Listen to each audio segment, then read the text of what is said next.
কিছুক্ষণের মধ্যেই ডক্টর ইউনূস তারেক রহমান বৈঠক। দেশ চালাতে কিছু বিষয়ে একমত হলেই এগিয়ে আসতে পারে নির্বাচন, ধারণা বিশ্লেষকদের। এই বৈঠক যদি ফলপ্রসূ না হয় তাহলে কিন্তু আবার এর প্রভাবটা সুদূর প্রসারী খারাপও হতে পারে। বৈশ্বিক রাজনীতির বার্তা দেওয়ার জন্য যে প্রফেসর ইউনূস একা নন এবং বিএনপি প্রফেসর ইউনূসের বিরোধী নয়, এই বার্তা দুই পক্ষে দেওয়া দরকার।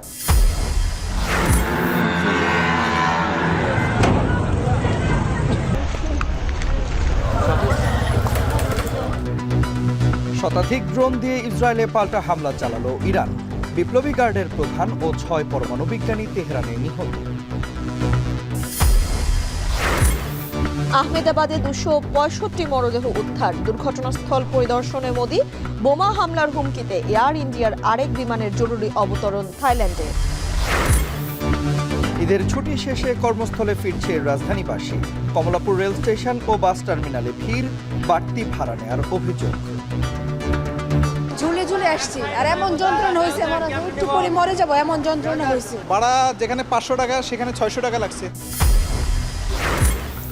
এবং শান্তর হঠাৎ অধিনায়কত্ব হারানো দলে প্রভাব ফেলবে না, প্রেস ব্রিফিংয়ে মিরাজ।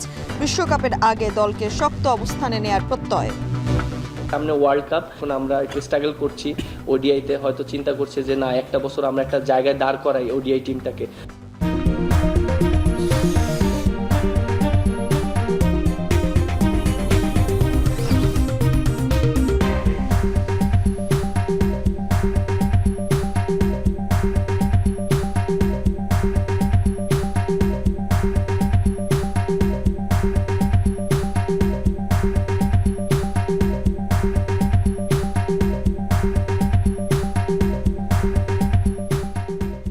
শুনছিলেন শিরোনাম। স্বাগত জানাচ্ছি এখন দুপুরে পুরো সংবাদ জুড়ে। সঙ্গে রয়েছে আমরা দুজন, আমি তানজিলা খান মিম এবং আমি তন্ময় কুমার রায়। শুরুতেই জানাবো প্রধান উপদেষ্টার যুক্তরাজ্য সফরের খবর।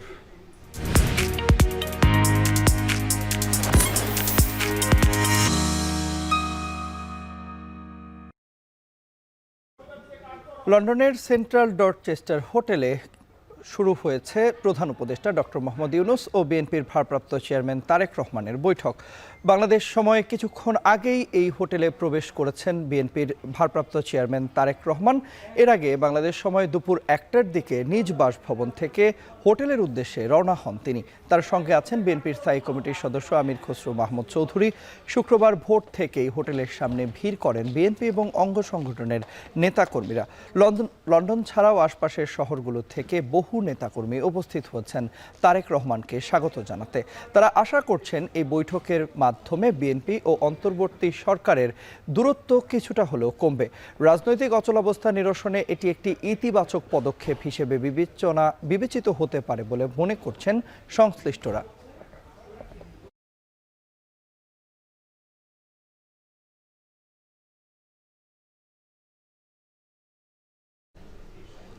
ডক্টর ইউনূস ও তারেক রহমানের বৈঠক শেষে কি নির্বাচনের তারিখ আরও এগিয়ে আসবে এমন প্রশ্ন যখন ঘুরপাক খাচ্ছে, তখন ঢাকার রাজনীতিবিদরা মনে করছেন রাষ্ট্র পরিচালনার দুইটি গুরুত্বপূর্ণ বিষয়ে সরকারের সাথে বিএনপি একমত হলে ফেব্রুয়ারির মধ্যেই হতে পারে নির্বাচন। আর বিশ্লেষকরা বলছেন দেশের স্থিতিশীলতার স্বার্থেই এই বৈঠক থেকে ইতিবাচক ফলাফল জরুরি। আরও জানাচ্ছেন সিফাত শাহরিয়ার। আগামী জাতীয় নির্বাচন 2026 সালের এপ্রিলের প্রথমার্ধের যে কোনো একটি দিনে অনুষ্ঠিত হবে। এপ্রিলের প্রথমার্ধে জাতীয় নির্বাচন। প্রধান উপদেষ্টার এমন ঘোষণার পরও রাজনীতির আকাশে পুরোপুরি কাটেনি কালো মেঘ। থেমে থেমে দেখা যায় প্রতিক্রিয়া। এই বৈঠকের সাফল্য কামনা করছে, তবে 2-3 দিন হলো সেটাই গুমট বেঁধেছে। বজ্রপাত হবে নাকি কেটে যাবে কালো মেঘ, সেটি নির্ভর করছে শীর্ষ দুই কর্তার উপর। এবার যেহেতু বিএনপির শীর্ষ নেতার সাথে সরকার প্রধানের সরাসরি আলাপ, তাতে দলটির তৃণমূল থেকে কেন্দ্র পর্যন্ত নেতাকর্মীদের প্রত্যাশা ইতিবাচক ফলাফলের। আমরা মনে করছি এই বৈঠকটি একটা ফলপ্রসূ হবে। এই বৈঠকের সঙ্গে আস্থা, বিশ্বাস, সম্মান জড়িত। একটা গণতান্ত্রিক যে আশা আকাঙ্ক্ষার দিকে তাকিয়ে আছে, এটার অনেকটা নিষ্পত্তি হয়ে যাবে। সকল দল, দেশের মানুষ সবাই মিলে একটা উৎসব মুখর নির্বাচন করব, সেই প্রত্যাশায় আমরা আছি এবং নির্বাচনের মাঠেও নেমে পড়েছি। এদিকে এবি পার্টির চেয়ারম্যান মুজিবুর রহমান মঞ্জুর দাবি, বৈঠকে আলোচনা যাই হোক, রাষ্ট্র পরিচালনার দুইটি গুরুত্বপূর্ণ বিষয়ে বিএনপি সরকারের সাথে একমত হলে দলটির দেয়া সময়ই হতে পারে নির্বাচন। এই দুইজনের বৈঠক যেমনি খুব ইতিবাচক, আবার এই বৈঠক যদি ফলপ্রসূ না হয় তাহলে কিন্তু আবার এর প্রভাবটা সুদূর প্রসারী খারাপও হতে পারে। প্রফেসর ইউনূসের দুইটা বিষয়ে অস্বস্তি আছে। একটা হচ্ছে যে এই রাষ্ট্র পরিচালনার ক্ষেত্রে উনি দুটো জায়গায় হোঁচট খেয়েছেন। একটা হচ্ছে প্রেসিডেন্টের জায়গায়, আর একটা হচ্ছে আইনশৃঙ্খলা পরিস্থিতির জায়গায়। এই দুই জায়গায় যদি উনি বিএনপির কাছ থেকে সহযোগিতা পান তাহলে হয়তো উনি ফেব্রুয়ারিতে নির্বাচন দেওয়ার ক্ষেত্রে উনি আগ্রহী হবেন। আর বিশ্লেষকরা বলছেন, দুই পক্ষের জন্য বড় সুযোগ তৈরি হয়েছে। ছাড় দিয়ে হলেও দেশের স্থিতিশীলতার স্বার্থে এই বৈঠক থেকে ইতিবাচক ফলাফল জরুরি। দুই পক্ষের খুব সদিচ্ছা আছে বিধায়ী দুই পক্ষ বসছেন। সরকার উদ্যোগ নিয়েছে ঠিক আছে, কিন্তু সুযোগ দুই পক্ষের জন্য এটা তৈরি হয়েছে। এখন বিএনপি এবং সরকার যদি আলাপ আলোচনা করে একে অপরকে সহযোগিতা করে, দুই পক্ষের লাভ। গণতন্ত্র উত্তরণের জন্য, দেশের স্থিতিশীলতার জন্য, আঞ্চলিকভাবে বার্তা দেওয়ার জন্য, আঞ্চলিক রাজনীতিতে, বৈশ্বিক রাজনীতিতে বার্তা দেওয়ার জন্য যে প্রফেসর ইউনূস একা নন এবং বিএনপি প্রফেসর ইউনূসের বিরোধী নয়, এই বার্তা দুই পক্ষের দেওয়া দরকার। সবাই চান রাজনীতির আকাশে দেখা যাক ঝলমলে রোদ। সিফাত শাহরিয়ার, এখন ঢাকা। আহমেদাবাদে ভয়াবহ বিমান দুর্ঘটনায় এখন পর্যন্ত 265 জনের মরদেহ উদ্ধার করা হয়েছে। দুর্ঘটনাস্থল পরিদর্শন করেছেন প্রধানমন্ত্রী নরেন্দ্র মোদী। নিহতদের প্রতিটি পরিবারকে 1 কোটি রুপি করে সহায়তার ঘোষণা দিয়েছে এয়ার ইন্ডিয়ার স্বত্বাধিকারী টাটা গ্রুপ। এদিকে ব্ল্যাক বক্স উদ্ধার না হওয়ায় দুর্ঘটনার প্রকৃত কারণ সম্পর্কে এখনও কিছু জানানো সম্ভব হয়নি। এর মধ্যে ভয়াবহ এই বিমান দুর্ঘটনার জেরে নিজেদের বহর থেকে সব ড্রিমলাইনার নামিয়ে ফেলার চিন্তা করছে এয়ার ইন্ডিয়া কর্তৃপক্ষ। আরও জানাচ্ছেন নাফি আরমান মনন। বেঁচে ফেরা এক যাত্রী ছাড়া কোনো আরোহীর বাঁচার সম্ভাবনা নেই। এয়ার ইন্ডিয়ার ফ্লাইট AI-171 দুর্ঘটনার রাতে কর্তৃপক্ষ বিষয়টি নিশ্চিত করার পরই শুরু হয়েছে ফরেনসিক টিমের অভিযান। চলছে ব্ল্যাক বক্স উদ্ধারের কার্যক্রম। মরদেহ শনাক্তের জন্য চলছে নিহতদের ডিএনএ পরীক্ষা। ইতোমধ্যে শুরু হয়েছে স্বজনদের হাতে মরদেহ ফিরিয়ে দেওয়ার কার্যক্রম। নিহতদের প্রতিটি পরিবারকে 1 কোটি রুপি সহায়তার ঘোষণা দিয়েছে এয়ার ইন্ডিয়ার স্বত্বাধিকারী টাটা গ্রুপ।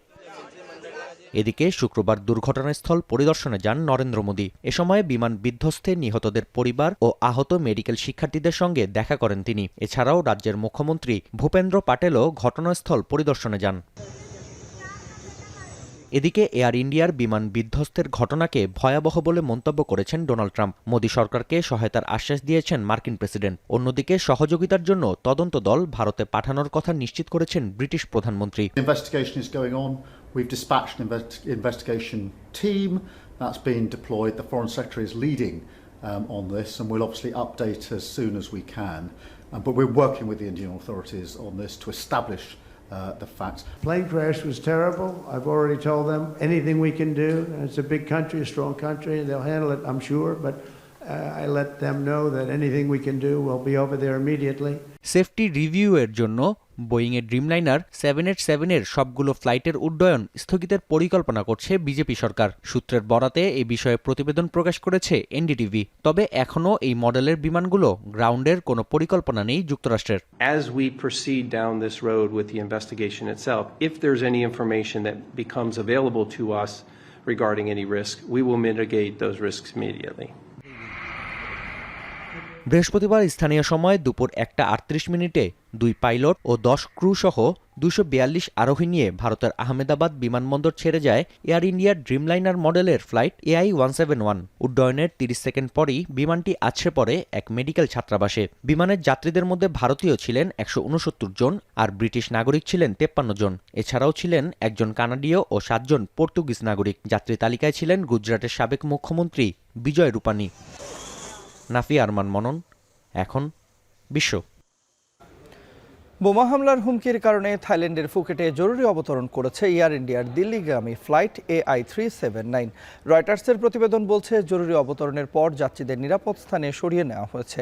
বিমান উড্ডয়নের পর ফ্লাইটের মধ্যে বোমা হামলার হুমকি একটি চিরকুট পান এক যাত্রী। যদিও তল্লাশির পর কোনো বিস্ফোরক পদার্থের সন্ধান মেলেনি। বিমানটিতে 156 জন যাত্রী ছিলেন।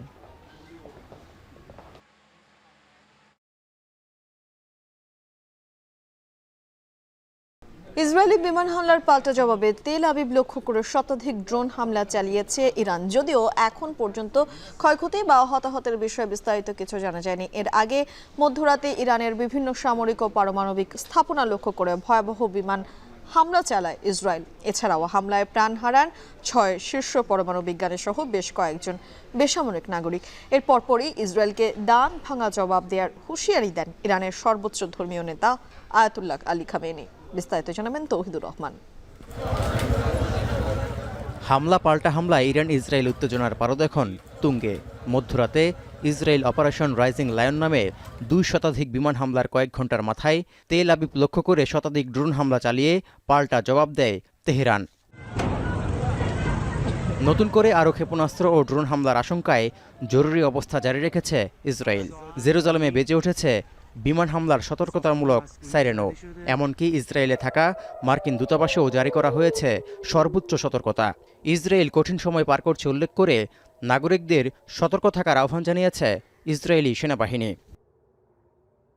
এর আগে স্থানীয় সময় শুক্রবার রাত 3টায় রাজধানী তেহরান সহ দেশটির বিভিন্ন সামরিক ও পারমাণবিক স্থাপনা লক্ষ্য করে একযোগে হামলা চালানোর দাবি করে আইডিএফ ও ইসরায়েলি প্রতিরক্ষামন্ত্রী।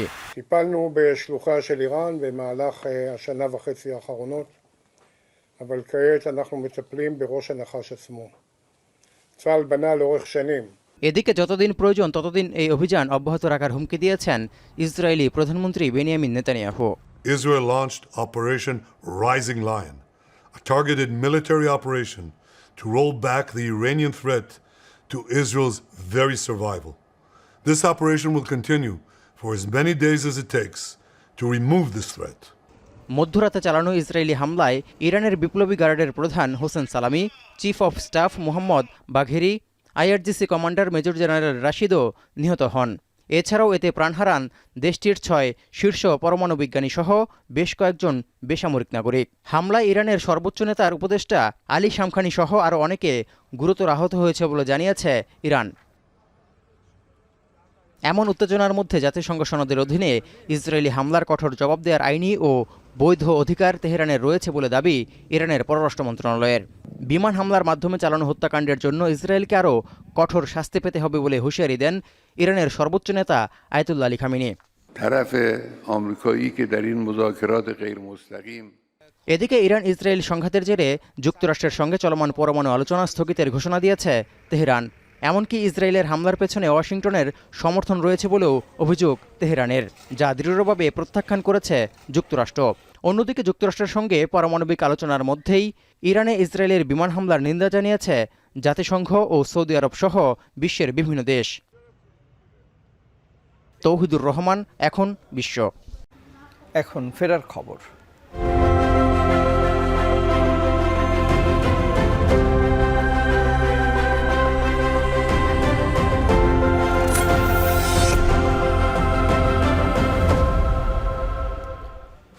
ঈদের ছুটি শেষে রাজধানীমুখী যাত্রীদের চাপ বাড়ছে ধীরে ধীরে। কিছুটা স্বাচ্ছন্দ্যে আর যানজটের ভোগান্তি এড়াতে অনেকটা আগে ভাগেই নগরীতে ফিরছেন অনেকে।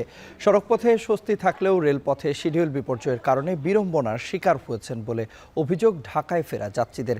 এদিকে কমলাপুরের স্টেশন মাস্টার জানিয়েছেন, রেলপথের যাত্রা স্বস্তিদায়কের প্রস্তুতি রয়েছে রেলওয়ের। অন্যদিকে করোনা প্রতিরোধে মাস্ক পরতে সচেতন করছে রেলওয়ে, আছে প্রচারণাও। আরও জানাচ্ছেন জাবেদ আবদুল্লাহ। ঈদুল আজহায় ছুটি শেষ হচ্ছে শনিবার। এবার প্রিয়জনের সঙ্গে সময় কাটানোর পর ঢাকায় ফিরে আসার এ তারা। এ চিত্র বলছে দীর্ঘ ছুটি শেষ, এবার কর্মস্থলে যোগ দিতে হবে। কংক্রিটের শহরে পা রেখেই অনেকেই জানালেন আপনজনকে ফেলে শহরে ফিরে আসা বেদনার। আসতে তো চাইনি, যেহেতু ভার্সিটি আছে তাই আসতে হয়েছে। ফ্যামিলি বাসায় রেখে আসছে, তো ফ্যামিলি ছেড়ে যাওয়া তো বুঝে নেই, একটু কষ্টের বেদনা। শুক্রবার সকাল থেকে কমলাপুর স্টেশনে 4 থেকে 5টি আন্তনগর আর একটি কমিউটার ট্রেনের শিডিউল বিপর্যয় ঘটে। এতে বিড়ম্বনার সম্মুখীন হন যাত্রীরা। এছাড়া ভোর হতেই দেশের নানা গন্তব্য থেকে 14টি ট্রেন আসে ঢাকায়। হ্যাঁ, স্বস্তির এসিতে টিকিট কাটছি। প্রচুর ভিড়, কুলিয়ারচর থেকেই প্রচুর ভিড় ছিল। সিটের মধ্যে বসে আসছে, মানে সিটের উপরে এসে লোকজন যেমন পড়ে যায়। এ বিষয়ে কমলাপুর স্টেশন ম্যানেজার জানান, বুড়িমারি 11 সিন্দুর এক্সপ্রেসের শিডিউল বিপর্যয় ছিল, আর এখন ফিরে আসার ক্ষেত্রে যাত্রীর চাপও বেশি রয়েছে। জানান, 43টি আন্তনগর ট্রেনে 33,315টি আসন রয়েছে যাত্রীদের সেবা প্রদানের জন্য। বুড়িমারি অভিমুখী বুড়িমারি এক্সপ্রেস ট্রেনটি 15 মিনিট বিলম্বে, আর আগত যেসব ট্রেন বিভিন্ন গন্তব্য থেকে ছেড়ে আসা ঢাকা অভিমুখী আন্তনগর রংপুর এক্সপ্রেস ট্রেনটি শুধুমাত্র 1 ঘন্টা বিলম্বে পৌঁছাইছে। বাকি সব ট্রেন ঢাকা থেকে ঢাকার প্রবেশ এবং ঢাকা থেকে ছেড়ে যাওয়া যথারীতি যথাসময়ে সব ট্রেন ছেড়ে গেছে। এদিকে বাস যোগেও ঢাকায় ফিরছে মানুষ। ভোর থেকে বাস টার্মিনালে যাত্রীদের ভিড় দেখা গেছে বেশি। যাত্রীরা জানান, বাস মালিক কর্তৃপক্ষের সেবা প্রদানে সদিচ্ছার অভাব ছিল। অভিযোগ রয়েছে বেশি ভাড়া নেওয়ারও। নোয়াখালী থেকে আসছি তো, ভাড়া যেখানে 500 টাকা সেখানে 600 টাকা লাগছে। হ্যাঁ, যাত্রা ভালোই ছিল কিন্তু অনেক যানজট, খুব কষ্ট হয়েছে। গাড়ির সার্ভিসটা আসলে সবসময়ের মতো পাইনি। বোঝা যাচ্ছে যে ঈদ বলে আসলে ওদের ভাঙা চূড়া সব গাড়ি ঈদের জন্য নামিয়ে দিয়েছে। 440 টাকা ভাড়া দিয়েছে, আমাদের ন্যায্য ভাড়াটাই ফেসি, বাড়তি ভাড়া নেইনি। এদিকে যারা ঈদের আগে গ্রামে যেতে পারেননি তারা অনেকেই এখন ফিরছেন গ্রামে। কেউ বা ঢাকায় ঈদ করে ফিরছেন অন্য জেলার কর্মস্থলে। জাবেদ আব্দুল্লাহ, এখন, ঢাকা। দর্শক, আপনাদের মনে আছে নিশ্চয়ই ঈদের আগে ঢাকা টাঙ্গাইল এবং যমুনা সেতু যে মহাসড়কটি রয়েছে, সেই মহাসড়কে যানজটে যারা বাড়ি ফিরেছেন তাদের অবস্থা ছিল একেবারেই নাকাল। যদিও এখন যারা ফিরে আসছেন কর্মস্থলের উদ্দেশ্যে তারা অনেকটা নির্বিঘ্নেই ফিরতে পারছেন, কারণ যানজট একেবারেই নেই বললে চলে। তবে যাত্রীদের যেরকম চাপ রয়েছে, গণপরিবহন পর্যাপ্ত নেই, এরকম কিছুটা অভিযোগও পাওয়া গেছে। এ বিষয়ে আমরা আরও বিস্তারিত জানবো। টাঙ্গাইলের পৌলি থেকে এ বিষয়ে বিস্তারিত জানাতে আমাদের সঙ্গে যুক্ত আছেন সহকর্মী কাউসার আহমেদ। চলে যাচ্ছি তার কাছে। কাউসার, আমরা বলছিলাম যে গণপরিবহনের সংকট রয়েছে, বাস স্ট্যান্ডে ভোগান্তি কিছুটা কমে আসলো কি? বিস্তারিত জানাবেন।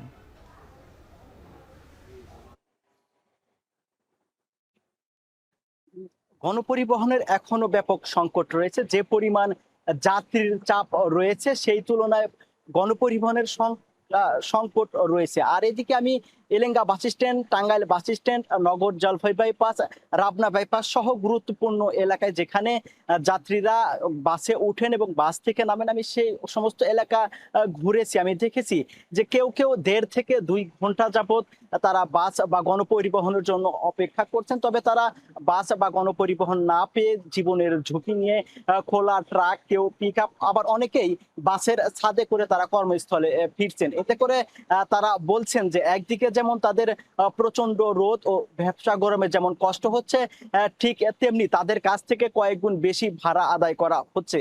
তারা বলছিলেন যে স্বাভাবিক সময়ে বাসের আসন নিয়ে ঢাকায় যেতে সর্বোচ্চ 1.5 থেকে 200 টাকা ভাড়া লাগলেও আজকে তাদের কাছ থেকে 5 থেকে 600 টাকা ভাড়া আদায় করছে। তারা কিন্তু ঈদের আগেও একই অভিযোগ করেছিল যে বাড়তি ভাড়ার বিষয়ে। তো এই বাড়তি ভাড়া নেওয়ার বিষয়ে বারবার অভিযোগ করা হলেও জেলা প্রশাসন বা পুলিশ সহ সংশ্লিষ্ট কেউ ভাড়ার বিষয়ে কোনো ব্যবস্থা গ্রহণ করেনি। আর এদিকে মহাসড়কে যানবাহনের চাপ বাড়লেও এখন পর্যন্ত কোথাও কোনো যানজট নেই। তবে সকাল থেকে যমুনা সেতুর টোল প্লাজা থেকে টাঙ্গাইলের নগর জলপাই বাইপাস পর্যন্ত 2টি সড়ক দুর্ঘটনা হয়েছে। এতে করে এক বৃদ্ধ মারা যাওয়ার সংবাদ পেয়েছি আমরা।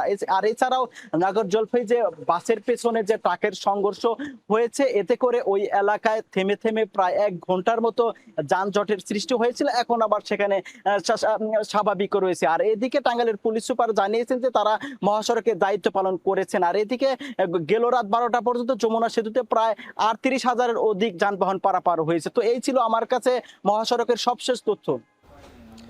টাঙ্গাইলের পৌলি থেকে ঈদের ফিরতি যাত্রার খবর জানাতে আমাদের সঙ্গে যুক্ত হয়েছিলেন সহকর্মী কাউসার আহমেদ। আগামী 16 থেকে 22 জুন পর্যন্ত থেমে থেমে রাজধানীর বিভিন্ন স্থানে বৃষ্টিপাত হবে বলে জানিয়েছে আবহাওয়া অধিদপ্তর। তবে বাতাসে জলীয় বাষ্পের আধিক্য থাকায় বর্ষাকাল জুড়েই গরমের তীব্রতা অনুভূত হবে। দুপুরে রাজধানীর আগারগাঁওয়ে আবহাওয়া অধিদপ্তরের নিয়মিত সংবাদ সম্মেলনে এসব তথ্য জানান আবহাওয়াবিদ ডক্টর আবুল কালাম আজাদ মল্লিক। তিনি বলেন, বর্ষাকালে দেশের বিভিন্ন স্থানে হালকা বা বিচ্ছিন্নভাবে বৃষ্টিপাত হলেও তাপমাত্রা কমার আপাতত তেমন পূর্বাভাস নেই। গত কয়েক বছরে আবহাওয়ার পর্যালোচনার কথা জানিয়ে আবহাওয়াবিদ বলেন, এবারও গরমের তীব্রতা সারা দেশেই অনুভূত হচ্ছে। যেহেতু জলীয়বাষ্পের পরিমাণ বেশি, সেই কারণে গরমের অনুভূতি আরও বেশি হতে পারে। এই ধরনের পরিস্থিতি আরও 2-1 দিন অব্যাহত থাকতে পারে। 16 তারিখ থেকে বাংলাদেশের বিভিন্ন জায়গায় আস্তে আস্তে বৃষ্টিপাতের তীব্রতা বৃদ্ধি পেতে পারে এবং 16 তারিখ থেকে 22 তারিখ পর্যন্ত থেমে থেমে বাংলাদেশের বিভিন্ন জায়গায় বৃষ্টিপাত হতে পারে। কোথাও কোথাও মাঝারি থেকে ভারী বর্ষণ হতে পারে, কোথাও কোথাও অতি ভারী বর্ষণের সম্ভাবনা রয়েছে এই সময়ের মধ্যে। কয়েকদিন ধরে দেশের বিভিন্ন জেলায় মাঝারি থেকে তীব্র তাপপ্রবাহ বয়ে যাচ্ছে। অতিষ্ঠ হয়ে উঠেছে জনজীবন। গরমের তীব্রতায় হাঁসফাঁস অবস্থা। সবার ছুটির মধ্যে জীবিকার তাগিদে অথবা প্রয়োজনে যারা বের হচ্ছেন তাদের পড়তে হচ্ছে তীব্র রোদে। সহকর্মীদের তথ্য ছবিতে বিস্তারিত প্রতিবেদনে। জ্যৈষ্ঠর খরতাপে তাপমাত্রার পারদ বাড়ছে। কয়েকদিন ধরেই সূর্যের প্রখরতায় ঝলসে উঠেছে পরিবেশ। দুপুর গড়াতেই উত্তপ্ত হয়ে উঠছে পথঘাট, তাতে ভোগান্তি বাড়ছে জনজীবনে। বরাবরের মতোই তাপপ্রবাহের কবলে দক্ষিণ পশ্চিমাঞ্চলের সীমান্তবর্তী জেলা চুয়াডাঙ্গা। চলতি মাসে টানা 10 দিন ধরে তাপমাত্রা ওঠানামা করছে 36 থেকে 37 ডিগ্রির ঘরে। কাঠফাটা রোদে তাতিয়ে উঠেছে প্রকৃতি, বিপাকে পড়েছেন খেটে খাওয়া মানুষ। চুয়াডাঙ্গায় যে তাপপ্রবাহ চলছে তাতে আমরা চুয়াডাঙ্গাবাসী অতিষ্ঠ হয়ে যাচ্ছি। এই রোদ গরমে আমরা রাস্তাঘাটে যে করে খাবো, দেশে চালি খাবো, কি একটা কর্ম করে খাবো, আমাদের দ্বারা সম্ভব হচ্ছে না।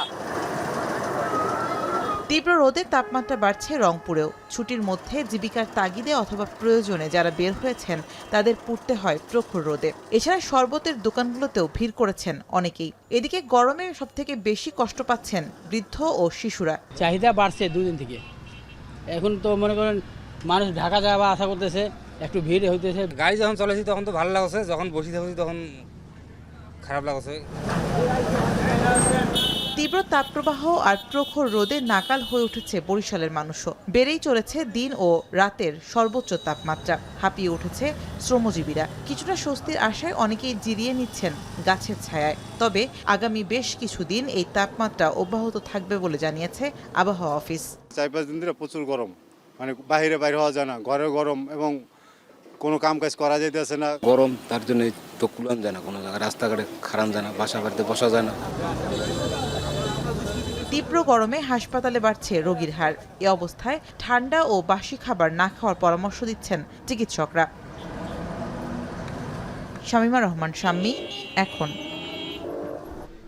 ঈদের ছুটি নামাজে এখনো কাটেনি দেশের প্রধান পর্যটন নগরী কক্সবাজারে। সৈকতের বিভিন্ন পয়েন্টে ভিড় করছেন দূর দূরান্ত থেকে আসা হাজারো পর্যটক। এ বিষয়ে বিস্তারিত জানাতে সৈকতের সুগন্ধ পয়েন্ট থেকে যুক্ত হচ্ছেন মন্তোষ বিদজ্ঞ। মন্তোষ, একটু জানাবেন হোটেল মোটেলগুলোর কি পরিমাণ বুকিং ছিল এবং সেগুলোতে এখন কি পরিমাণ পর্যটক রয়েছে এবং পর্যটন কেন্দ্রিক ব্যবসা বাণিজ্য কেমন দেখছেন?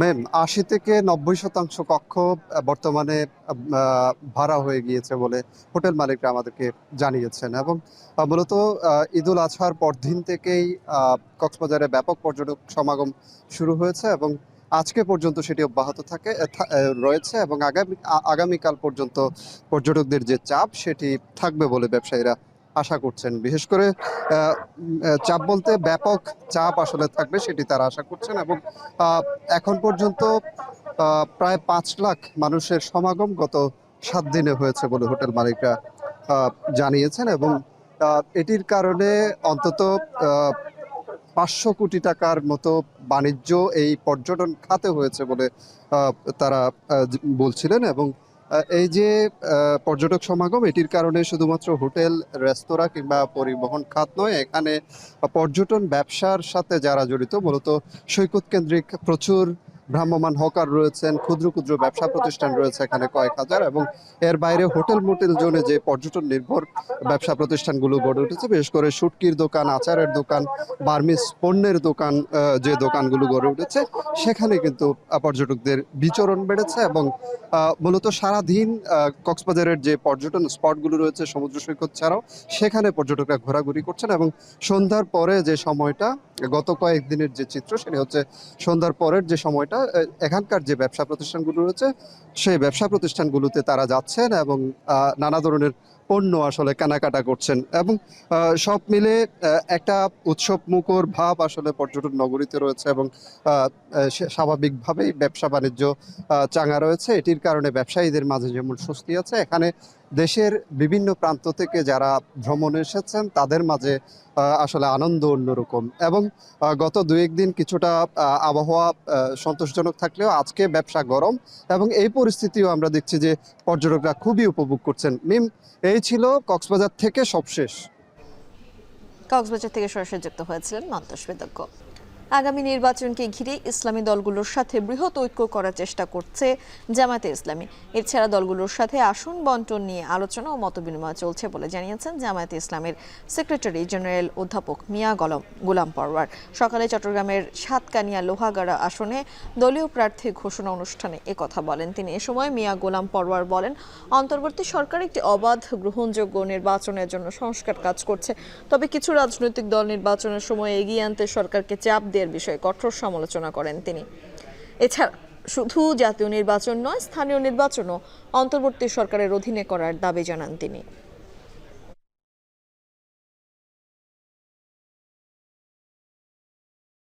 ক্ষমতার ভারসাম্য রেখে সুষ্ঠু বাংলাদেশ বিনির্মাণের উপযুক্ত একটা রাষ্ট্র কাঠামো যদি নির্মাণ করা না যায়, এমন অবস্থায় নির্বাচন হয়ে গেলে কিন্তু সেই বাংলাদেশ আর কখনো নির্মাণ করা সম্ভব হবে না।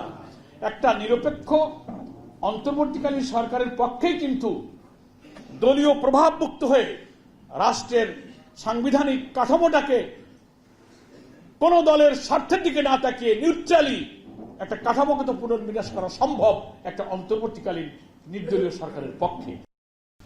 2020 সালে আমরা নতুন নতুন কিছু শব্দের সঙ্গে পরিচিত হয়েছিলাম, আপনার মনে আছে নিশ্চয়ই।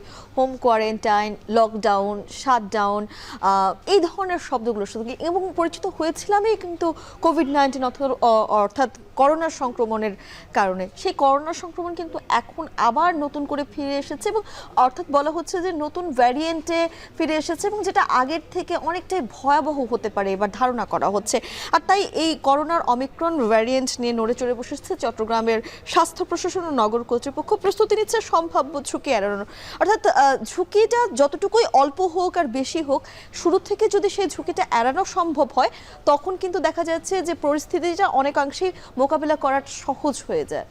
মিম, আপনি শুরুতে যেটি বলছিলেন যে করোনার সংক্রমণ যখন বেড়েছিল 2020 সালের দিকে, তখন আমরা নানা রকম শব্দের সঙ্গে পরিচিত হয়েছিলাম, এবং তখন কিন্তু বিশেষজ্ঞরা নানা রকম কথা বলেছেন, কারণ একেবারে নতুন একটি পরিস্থিতির তৈরি হয়েছিল আমাদের, যে কারণে সেই বিশেষজ্ঞদের মতামত বা তাদের যে পরামর্শগুলো সেগুলো অনেকে মেনেও চলেছেন। এবারও করোনার বিশেষজ্ঞ যারা রয়েছেন তারা বলছেন নতুন যে ভ্যারিয়েন্টটি সেটি যতটা প্রাণঘাতী বলা হচ্ছে ততটা প্রাণঘাতী বা ততটা ক্ষতির কারণ হয়তো হবে না, এটি তারা ধারণা করছেন। তারপরও আসলে জোর প্রস্তুতি রয়েছে যেন কোনোভাবেই সংক্রমিত না হয়ে পড়ে একদম চারিপাশে, এবং একই সঙ্গে যেন মানুষ সুরক্ষিত থাকতে পারে, এজন্য বিশেষ নজরদারিও রয়েছে। এবং এজন্য কিন্তু যার যার জায়গা থেকে তার সচেতনতাটাও খুব জরুরি, ব্যক্তি সচেতনতা যদি বলি। একেবারেই তাই। সহকর্মী ফাইসাল করিমের প্রতিবেদনে জানবো বিস্তারিত। ফেসবুকের এই পোস্ট থেকেই মূলত নতুন করে করোনা সংক্রমণের আতঙ্ক ছড়ায়। কোনো যাচাই বাছাই বা নির্ভরযোগ্য সূত্র ছাড়াই গেল এক সপ্তাহে বিভিন্ন পেজ, ব্যক্তি ও তারকাদের ওয়াল থেকেও শেয়ার হয় এই পোস্ট। এমনকি গেল 9 জুন চট্টগ্রামের সিভিল সার্জন কার্যালয়ের ফেসবুক পেজেও হুবহু তুলে দেওয়া হয় এই সতর্কতা বার্তা। অসমর্থিত সূত্রের এমন পোস্ট শেয়ার দেয়ায় শুরু হয় সমালোচনা। অনেকেই দাবি করেন ভারতে ভাইরাল হওয়া ইংরেজি একটি পোস্টের হুবহু বাংলা অনুবাদ এটি, যা ফেক নিউজ বলে সতর্ক করেছে দেশটির স্বাস্থ্য মন্ত্রণালয়। করোনার এই ভ্যারিয়েন্ট নিয়ে অহেতুক আতঙ্ক ছড়ানো হচ্ছে বলে জানান চট্টগ্রামের এই করোনা বিশেষজ্ঞ। যে কথাগুলো বলা হচ্ছে এটা সত্যতা কতটুকু আমি কিন্তু নিজেই যাচাই করতে পারি, এবং ফেসবুক এমন একটা জিনিস, এটা কিন্তু আসলে প্রথমেই কোনো ফেসবুকের কোনো নিউজকে আমি নিজেও কোনো যাচাই ছাড়া বিশ্বাস করি না। 2021 সালে দক্ষিণ আফ্রিকায় প্রথম অমিক্রন শনাক্ত হয়। বিশ্ব স্বাস্থ্য সংস্থার মতে এই ভ্যারিয়েন্টের দ্রুত ছড়ানোর ক্ষমতা থাকলেও ডেল্টার মতো প্রাণঘাতী বা ভয়াবহ না। এই মুহূর্তে আসলে এই ভ্যারিয়েন্ট নিয়ে কোনো মহামারী কোথাও হয়নি, এবং বাংলাদেশে হবে বলে আমি মনে করি না, কারণ এটা সংক্রমণ হার বেশি, কিন্তু এটা সিভিয়ারিটি আসলে ওইরকম বেশি না যেটা বলা হচ্ছে। তবে এই ধরনটি কম প্রাণঘাতী হলেও এটিকে হালকাভাবে নেয়ার সুযোগ নেই বলছেন চিকিৎসকরা। ফাইসাল করিম, এখন চট্টগ্রাম। কোরবানির 8 দিন পর দেশের বিভিন্ন জেলা থেকে লবণযুক্ত চামড়া আসছে নাটোরের চক বৈদ্যনাথের আড়তে। তবে ঈদের ছুটিতে ব্যাংক বন্ধ থাকায় আড়তে কমেছে ট্যানারি মালিক ও প্রতিনিধিদের উপস্থিতি, কমেছে বেচাকেনা। এছাড়া সরকারের বেঁধে দেয়া দামেও বিক্রি হচ্ছে না লবণযুক্ত চামড়া। এতে কাঁচা চামড়ার পাশাপাশি লবণযুক্ত চামড়াতেও লোকসান গুনছেন মৌসুমি ব্যবসায়ীরা। মাহবুব হোসেনের প্রতিবেদন। বিভিন্ন জেলা থেকে লবণযুক্ত চামড়া আসতে শুরু করেছে দেশের দ্বিতীয় বৃহত্তম চামড়ার মোকাম নাটোরের চক বৈদ্যনাথের আড়তগুলোতে। কয়েকদিনে অন্তত 20 থেকে 25 হাজার পিস লবণযুক্ত চামড়া এসেছে আড়তে। তবে ঈদের পরে আজ প্রথম হাট হলেও ট্যানারি মালিকদের উপস্থিতি কমায় জমেনি বেচাকেনা। ব্যবসায়ীরা বলছেন ঈদের 10 দিন ছুটির কারণে ব্যাংক বন্ধ থাকায় ট্যানারি মালিক ও তাদের প্রতিনিধিরা অর্থ সংকটে ভুগছে।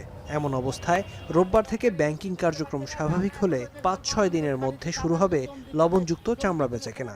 আশা করা যায় আগামী 5-7 দিনের মধ্যে ইনশাল্লাহ সব চামড়াগুলো আমদানি হবে এবং ট্যানারির মালিকরাও এসে কেনাকাটা শুরু করবে।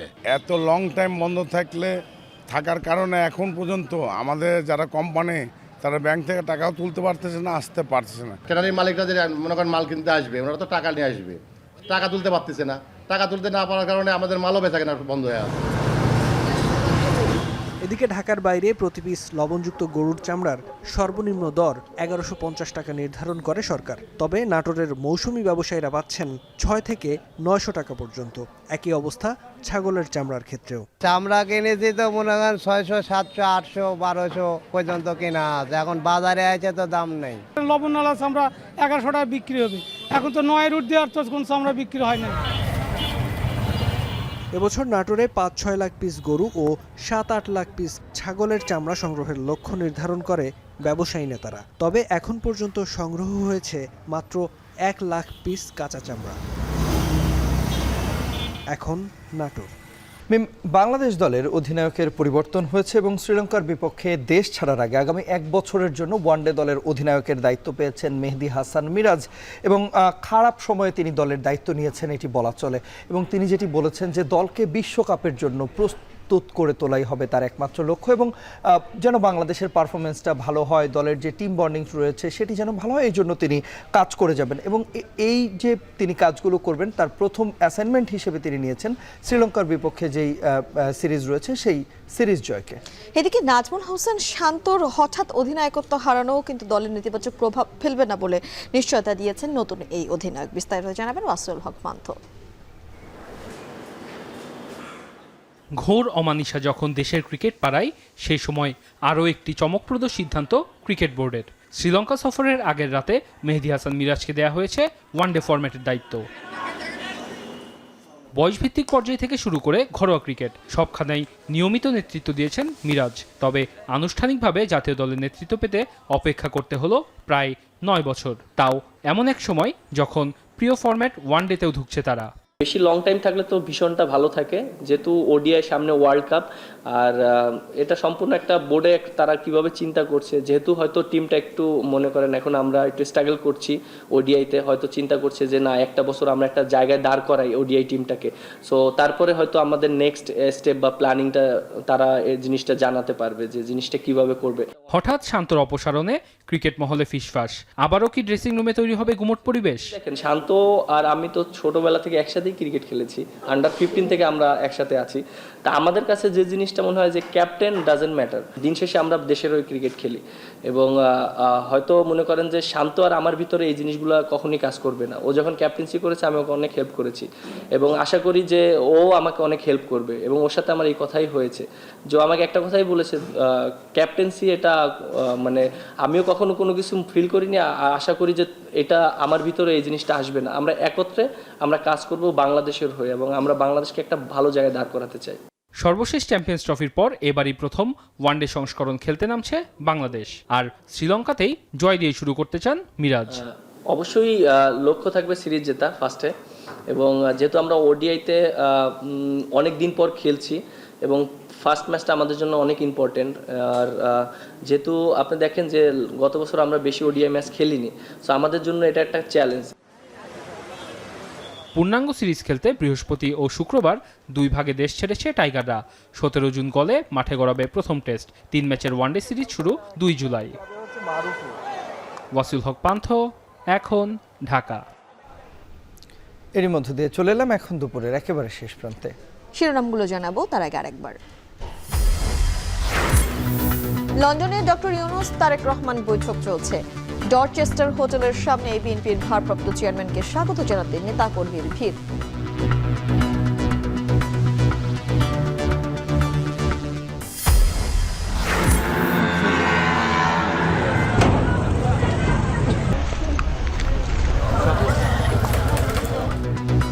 শতাধিক ড্রোন দিয়ে ইসরায়েলে পাল্টা হামলা চালালো ইরান।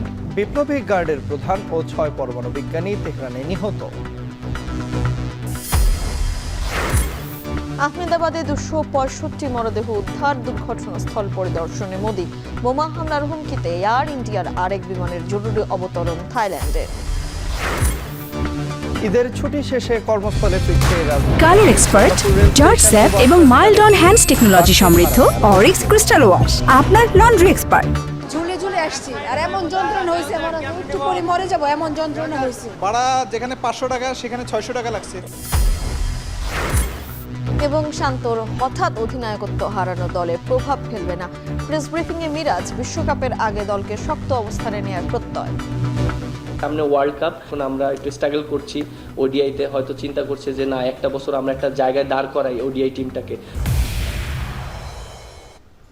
এ ছিল এখন বিদেশে। এখন টেলিভিশন ওয়েবসাইটে দেখতে ভিজিট করুন এখন.টিভি, ফেসবুকে দেখুন facebook.com/tv.এখন, আর ইউটিউবে দেখুন youtube.com/এখন tv।